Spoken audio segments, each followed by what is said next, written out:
Sejam bem-vindos ao projeto Crer e Ser.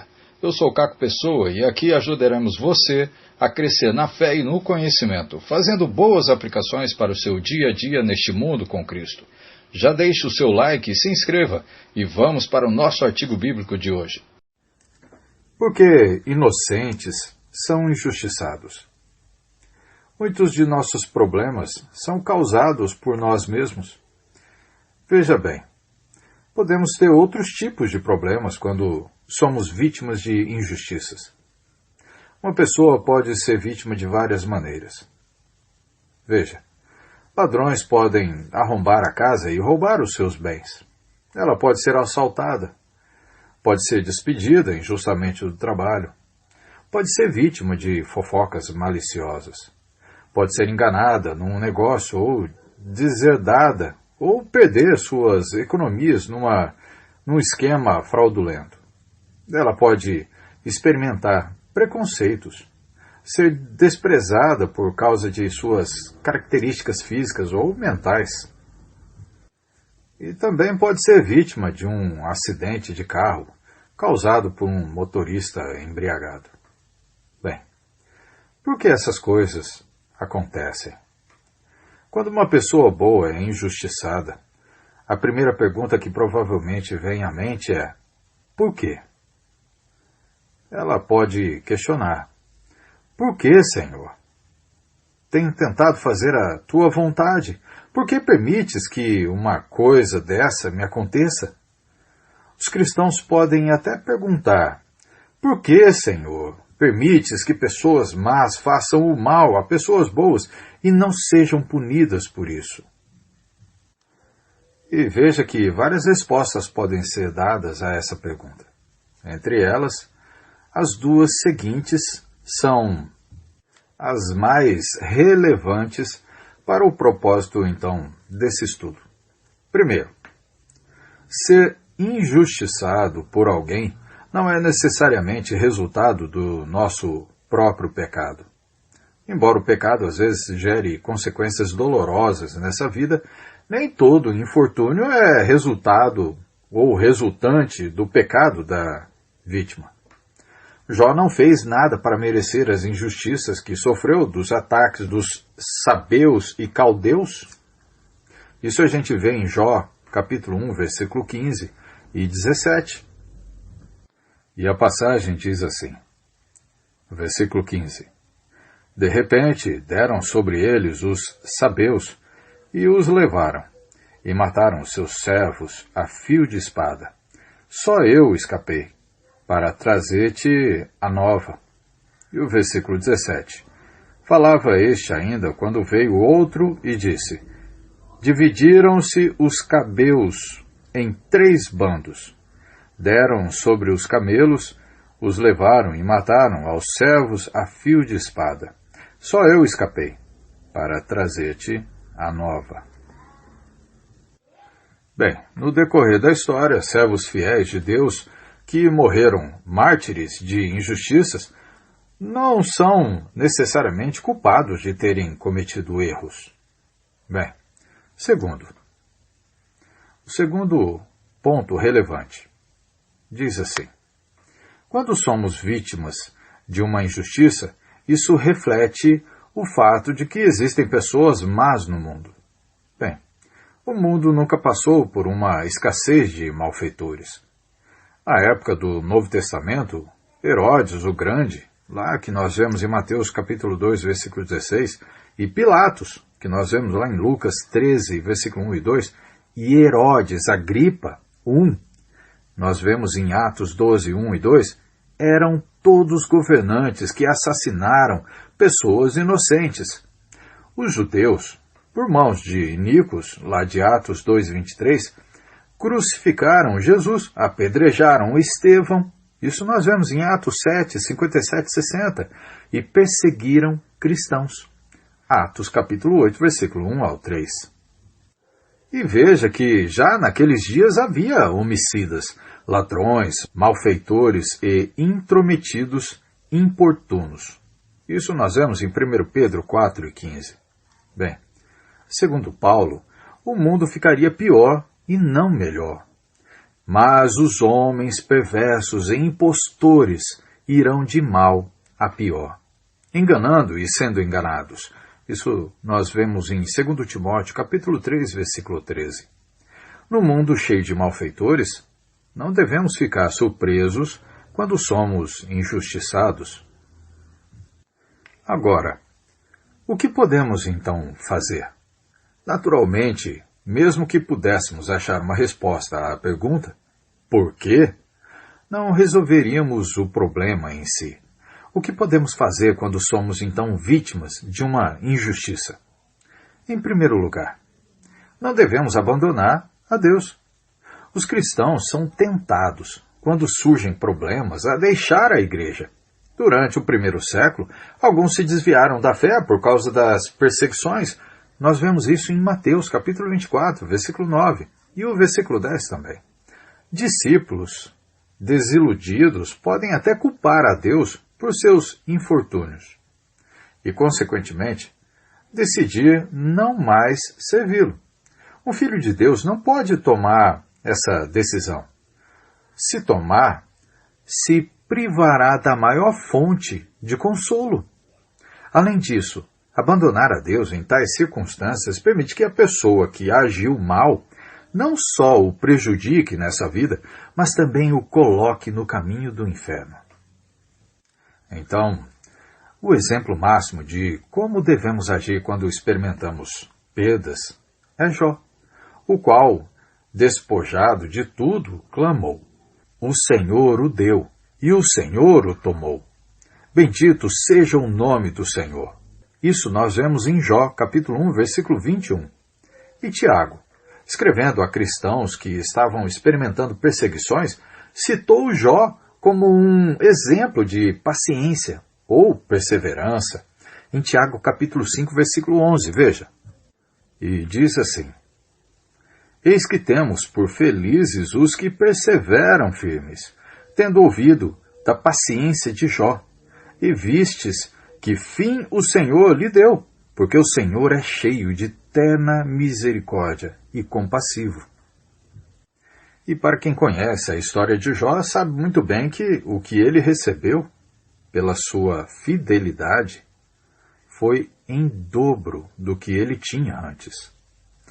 Bem, quando sofremos por causa de outros que nos prejudicam, devemos então, como Jó, ficar firmes e permanecer fiéis.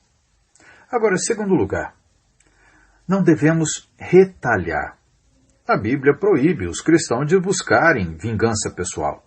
Paulo escreveu assim: "Não vos vingueis a vós mesmos, amados, mas dai lugar à ira, porque está escrito: a mim me pertence a vingança, e eu é que retribuirei, diz o Senhor."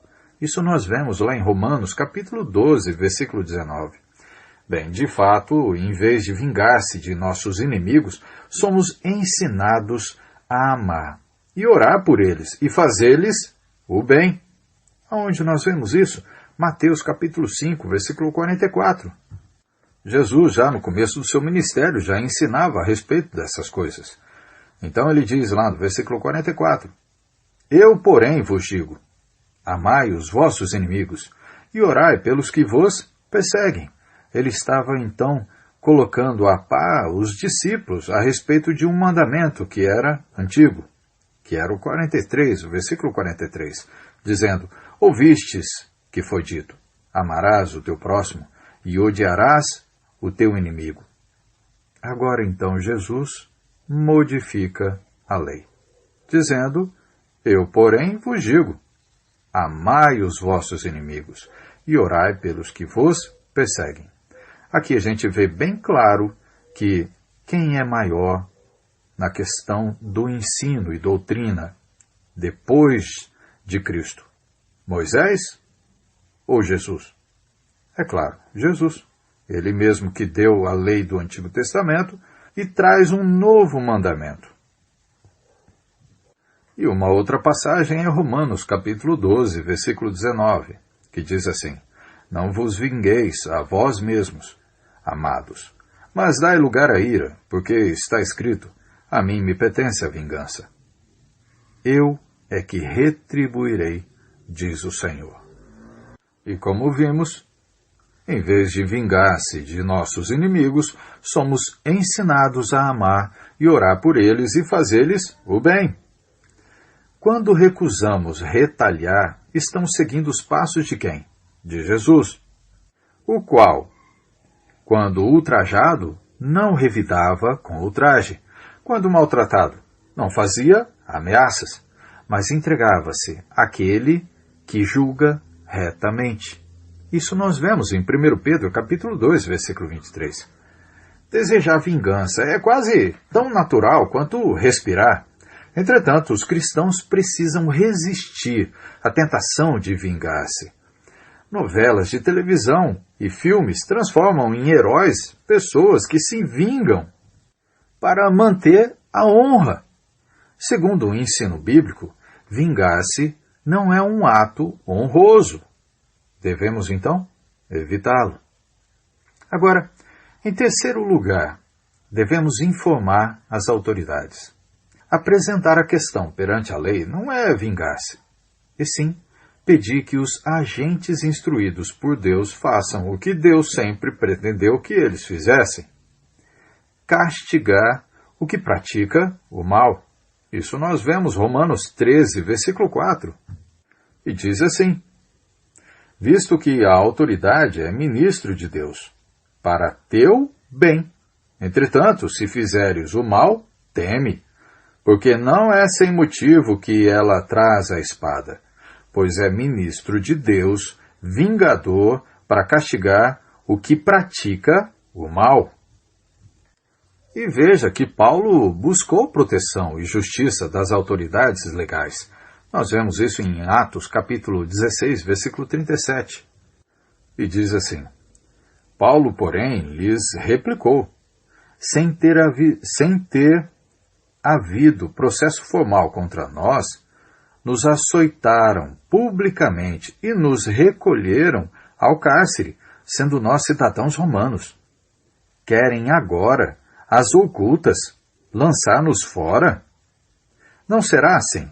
Pelo contrário, venham eles e pessoalmente nos ponham em liberdade. Por que, então, devemos relatar danos sofridos às autoridades competentes? Aqui estão duas razões, então. Primeiro, por causa do nosso amor ao próximo. Se seguimos o mandamento para amarmos o próximo, que é de Mateus capítulo 22, versículo 39, não queremos que outros sejam vitimados. Se um criminoso é preso, ele não prejudicará outros. Correto? Então, segundo, porque amamos a pessoa que nos fez mal. Estranho isso, né? Mas é isso que Jesus ensina. Sendo orientados a amar nossos inimigos. Mateus 5:44. Devemos denunciar os malfeitores. O amor faz o que é melhor para o ser amado. E não é melhor que um criminoso se safe de seus crimes. É melhor que ele seja delatado e castigado. Talvez então ele abandone o pecado e se torne o que deve ser. Agora, em quarto lugar, devemos ter a perspectiva correta de nossas perdas. Um pai disse ao filho que acabara de ser rebaixado para o segundo lugar numa competição anual: você não teria perdido o primeiro lugar se nunca o tivesse conquistado. Às vezes, nossas perdas prestam tributo a quanto Deus já nos abençoou. O comentarista bíblico Matthew Henry, depois de ser roubado, escreveu em seu diário o seguinte: que eu seja engrandecido, primeiro, por nunca ter sido roubado antes. Segundo, porque, embora tenha levado minha carteira, não levaram a minha vida. Terceiro, porque, embora tenha me levado tudo, não era muito. Quarto, porque eu é que fui roubado, e não era eu quem estava roubando. Deus quer que vejamos as nossas perdas de uma perspectiva espiritual. Jesus disse para não temermos os que matam o corpo, e sim àquele que pode fazer perecer no inferno tanto a alma como o corpo. Mateus 10 e 28. Jesus mostrou que a alma vale mais do que o mundo inteiro. Mateus 16, 26. Paulo colocou os ganhos terrenos na devida perspectiva quando disse: sim, deveras considero tudo como perda, por causa da sublimidade do conhecimento de Jesus Cristo, meu Senhor, por amor do qual perdi todas as coisas e as considero como refúgio para ganhar a Cristo. Isso nós vemos em Filipenses, capítulo 3, versículo 8. E veja capítulo 1, versículo 21 ao 23. Que diz assim: porquanto, para mim, o viver é Cristo, e o morrer é lucro. Entretanto, se o viver na carne traz fruto para o meu trabalho, já não sei o que hei de escolher. Ora, de um e outro lado estou constrangido, tendo o desejo de partir e estar com Cristo, o que é incomparavelmente melhor. Em outras palavras, não importa o que venhamos a perder, ainda temos muitos motivos para nos alegrarmos, se não perdermos a nossa alma. Agora, em quinto lugar, precisamos sempre fazer o que é certo. Viver corretamente é essencial, especialmente em caso de difamação. Pedro escreveu o seguinte: mantendo exemplar o vosso procedimento no meio dos gentios, para que, naquilo que falam contra vós outros, como de malfeitores, observando-vos em vossas boas obras, glorifiquem a Deus no dia da visitação. Isso nós vemos em 1 Pedro, capítulo 2, versículo 12. Agora, em sexto lugar, devemos nos livrar de emoções negativas. Quando somos tratados injustamente, ou sofremos abusos, mentiras e prejuízos financeiros ou físicos, é natural ficar com raiva. Talvez a primeira regra a lembrar sobre nossas reações emocionais a problemas seja o seguinte, como disse Bill Baggett, que devemos nos permitir sentir raiva. E ele disse mais: injustiças devem nos fazer sentir raiva. A raiva em si não é pecado. Isso nós vemos em Efésios 4, 26 e 27. Obviamente, não devemos deixar a raiva nos levar a pecar.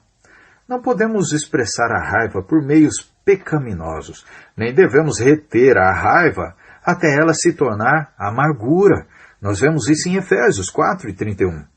Veja bem, se não admitirmos a nossa raiva e comunicarmos ela a alguém, a raiva pode permanecer dentro de nós e produzir uma ferida supurada que gera outros problemas. Devemos fazer o máximo para nos livrar da raiva, da amargura e do desânimo gerados em toda a vítima. E veja que fazer isso é difícil, mas pode ser feito. O objetivo final é perdoar a pessoa que cometeu o mal. Vejamos 3 observações sobre esse perdão. Primeiro, não temos que esperar o malfeitor arrepender-se para perdoá-lo. O exemplo de Jesus, de Lucas 23 e 34, e Estevão, de Atos 7 e 60, demonstram que o perdão pode e deve acontecer assim que o mal é cometido. Segundo, perdoar o malfeitor não obriga Deus a perdoá-lo. Deus perdoa os que fazem a vontade dele. Um criminoso que continua sem arrependimento não pode esperar o perdão de Deus, mesmo se as suas vítimas tiverem lhe perdoado. Terceiro, precisamos perdoar quem nos ofende, mais pelo nosso próprio bem do que pelo bem dessa pessoa. Guardar rancor cultiva raiva, amargura e ressentimento contra quem nos fez o mal. Não faz mal ao que causa a dor, mas faz mal a nós. Reter a raiva é prejudicial emocionalmente, fisicamente e espiritualmente.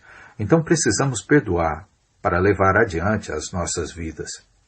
Vencer emoções negativas é difícil. E pode ser ainda mais difícil perdoar uma pessoa que nos prejudicou muito. Uma abordagem útil é substituir os sentimentos negativos por pensamentos positivos. Se pedimos a ajuda de Deus em oração, Ele nos capacitará a fazer mais do que pensamos que podemos. Em sétimo lugar, devemos olhar para o futuro com esperança. Como uma pessoa que perdeu seu dinheiro para um ladrão, teve sua reputação arruinada por mentirosos, ou passou semanas num hospital por causa do pecado de alguém, pode ter esperança? Para o cristão, a esperança vem de dar o melhor de si e confiar o restante em Deus. Em outras palavras, precisamos decidir que, sejam quais forem as circunstâncias à nossa volta, daremos o nosso melhor rumo a um futuro bem-sucedido. Todas as circunstâncias que não podemos controlar ou prever devem ser entregues confiadamente nas mãos de Deus. E veja, dar o melhor de si inclui tentar aprender com as catástrofes que experimentamos. Não devemos nos culpar pelo mal que outra pessoa cometeu. Veja bem, se a situação nos ensinar, por exemplo, a ser mais cautelosos com o nosso dinheiro, então haverá algo de bom no que aconteceu. Ao mesmo tempo, devemos tomar cuidado para não nos tornarmos desconfiados ou paranoicos por causa das experiências ruins. Não há necessidade de se tornar uma vítima perpétua. Os cristãos devem exibir amor, e o amor tudo sofre, tudo crê, tudo espera, tudo suporta. Nós lembramos disso de 1 Coríntios capítulo 13, versículo 7. E dar o melhor de si também significa continuar continuando. Quando perdemos alguma coisa, devemos levar em conta o que nos restou. Entre isso, pode estar a nossa saúde e a nossa capacidade de trabalhar. Pessoas bem-sucedidas são aquelas que não deixam os desastres derrotá-la, mas voltam e trabalham para atingir seus sonhos. Podemos então fazer isso. Acima de tudo, precisamos confiar em Deus. O Salmos 37 começa com as palavras assim: Não te indignes por causa dos malfeitores. E depois segue dizendo como podemos evitar que os malfeitores nos atormentem. Confiar no Senhor e faze o bem. Agrada-te do Senhor, entrega o teu caminho ao Senhor, confia nele e o mais ele fará. Salmos 37, versículo 3 ao 5. Primeiro, podemos confiar que Deus nos dá força para amar e perdoar nossos inimigos e para prosseguir para o alvo. Isso nós vemos em Filipenses 3, versículo 13 e 14, que diz assim: Irmãos, quanto a mim, não julgo havê-lo alcançado, mas uma coisa faço, esquecendo-me das coisas que para trás ficam e avançando para as que diante de mim estão, prossigo para o alvo, para o prêmio da soberana vocação de Deus, em Cristo Jesus. Segundo, podemos confiar em Deus, sendo soberano sobre todas as coisas, reverterá o mal que as pessoas fizeram em bem. Deus pode operar através de todas as circunstâncias para que resultem em bem. Nós vemos isso em Romanos 8, 28. E não importa o que Deus nos permita sofrer, Ele pode e vai nos usar para realizar algo de bom no mundo. Terceiro, podemos confiar que Deus nos recompensará quando esses dias de tribulação terminarem, dando-nos um lar nos céus. Quarto, precisamos confiar que Deus castigará os malfeitores, se não na terra, então na eternidade. Deus é o derradeiro executor de justiça. Mesmo que não vejamos a justiça feita nessa vida, ela será feita no dia do juízo final. Então, concluindo, qualquer um pode ser vítima de uma injustiça. Se não fomos injustiçados por algum outro motivo, pode ser que sejamos chamados para sofrer por sermos cristãos. 1 Pedro 4,16, 2 Timóteo 3,12. Quando isso acontecer, nossa fé será testada. Isso Tiago 1, versículo 2 ao 4. É fácil permanecer fiel quando o céu está azul e os ventos são suaves. É preciso muita tempestade para que mostremos que tipo de cristão realmente somos. Quando formos injustiçados, o que provaremos que somos? Cristãos que são fiéis no que dizem e no que fazem, que confiam em Deus e continuando, ou desertores? Jesus disse o seguinte: aquele, porém, que perseverar até o fim, esse será salvo. Mateus capítulo 10, versículo 22. Que Deus abençoe a todos. Em nome de Cristo. Amém. E se você ainda não deu seu like, faça isso e se inscreva, pois toda semana estaremos postando conteúdo de grande valor para a sua vida social, familiar, financeira e espiritual. Um abraço e até a próxima!